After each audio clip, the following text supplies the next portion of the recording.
Hello बच्चों, नमस्कार। कैसे हैं आप सभी। स्वागत है आप सभी का SSC mania by MD classes YouTube channel पर। उम्मीद करता हूं आप लोग बहुत अच्छे होंगे, अपनी तैयारी को भी शानदार ढंग से कर रहे होंगे।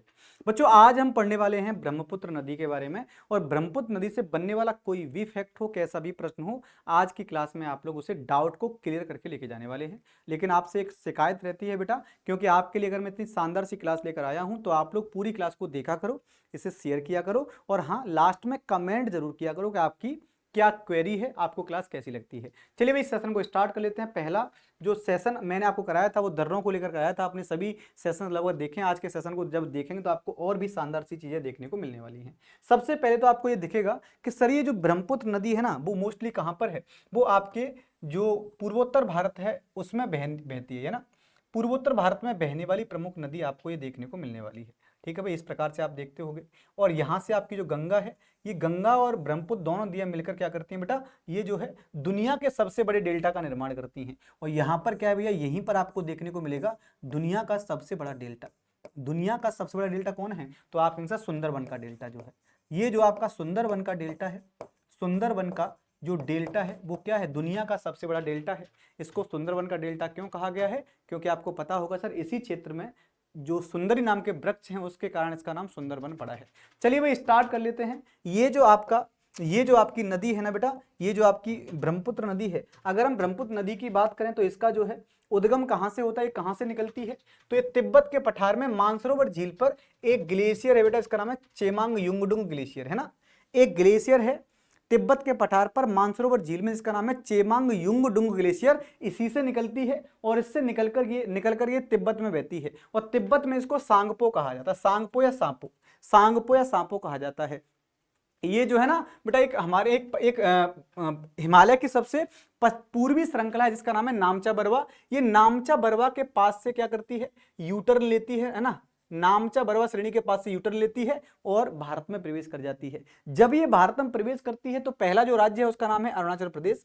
अरुणाचल प्रदेश में बहती है और अरुणाचल प्रदेश में इसको क्या बोलते हैं बेटा, अरुणाचल प्रदेश में इसको दिहांग कहा जाता है। इसी नदी को अरुणाचल प्रदेश में दिहांग बोलते हैं। और आगे बढ़ती हुई, जब ये नदी आगे बढ़ती है तो आप देखेंगे सर, ये जो है ना, ये जो है असम में प्रवेश करती है और असम में इसको ब्रह्मपुत्र कहा जाता है। इसका जो नाम है वो असम में ब्रह्मपुत्र पड़ता है। और यहीं पर असम के अंदर ही यहाँ पर आपको देखने को मिल रहा होगा, इसी नदी में जो है ना एक द्वीप है जिसको बोलते हैं माजुली द्वीप। दुनिया का सबसे बड़ा नदी द्वीप जो है ये माजुली ही हो जाता है ना। दुनिया का सबसे बड़ा नदी द्वीप है। आगे अगर ये नदी बढ़ती तो आप देखोगे सर, यहाँ पर क्या है, इस पर दो डैम बने हुए हैं। एक अरुणाचल प्रदेश में लोहित नदी पर, इसका नाम है भूपेन हजारिका सेतु। और एक आपका सेतु जो है यहाँ पर कहाँ हो जाएगा भाई, एक आपका सेतु जो है वो हो जाएगा असम के अंदर, जिसको बोलते हैं बोगीबील ब्रिज, है ना। बोगीबील ब्रिज कहाँ पर है, तो बोगीबील ब्रिज जो है ये आपके हो जाएगा बेटा असम के अंदर। और भूपेन हजारिका, जिससे हम ढोला सादिया के नाम से भी जानते हैं, ये आपका हो जाएगा लोहित नदी पर। कहां भैया, तो ये अरुणाचल प्रदेश में। इस प्रकार से आप लोग देख पा रहे होंगे। यह नदी जब आगे बढ़ती है तो आगे बढ़ते हुए आप देख पाओगे भाई, आगे बढ़ते हुए इसको क्या बोलते हैं, ये असम के दो क्षेत्रों में कौन कौन से हैं, तो असम के दो जिले हैं, एक का नाम है सादिया और यहां पर है धुबरी।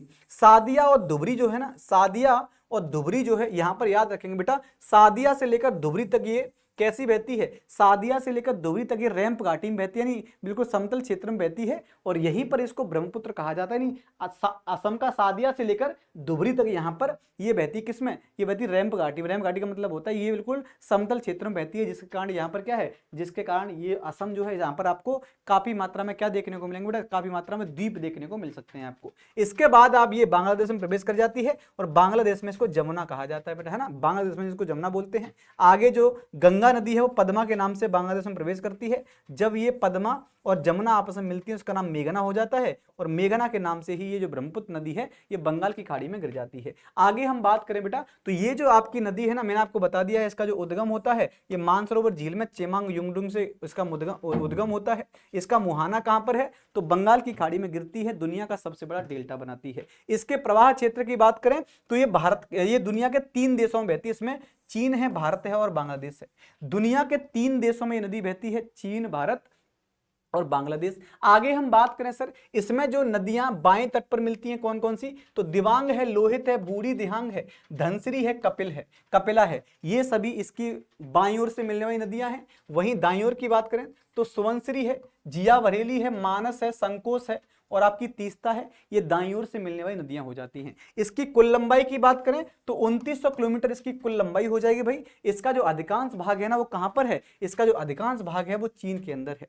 इसका जो अधिकांश भाग है ना बच्चों वो चीन के अंदर हो जाएगा। आपसे पूछता है कि ये जो नदी है, इसी नदी के अंदर ना दुनिया का सबसे बड़ा नदी द्वीप माजुली है। माजुली बेटा इसी नदी में आपको देखने को मिल जाएगा। आपसे पूछता है कि जो ब्रह्मपुत्र नदी है इसके तट पर कौन कौन से शहर बसे हुए हैं, तो गुवाहाटी, तेजपुर और डिब्रूगढ़।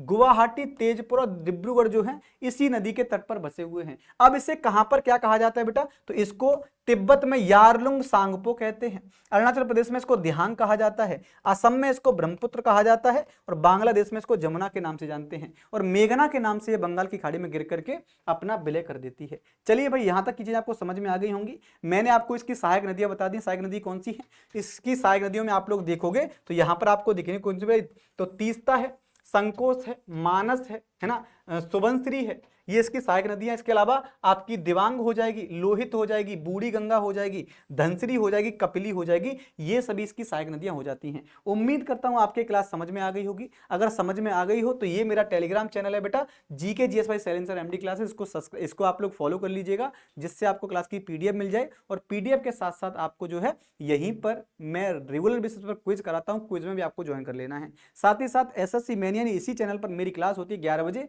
वहां पर आकर आप लोग मेरी क्लास शानदार तरीके से ले सकते हैं। चलिए भाई, थैंक यू सो मच।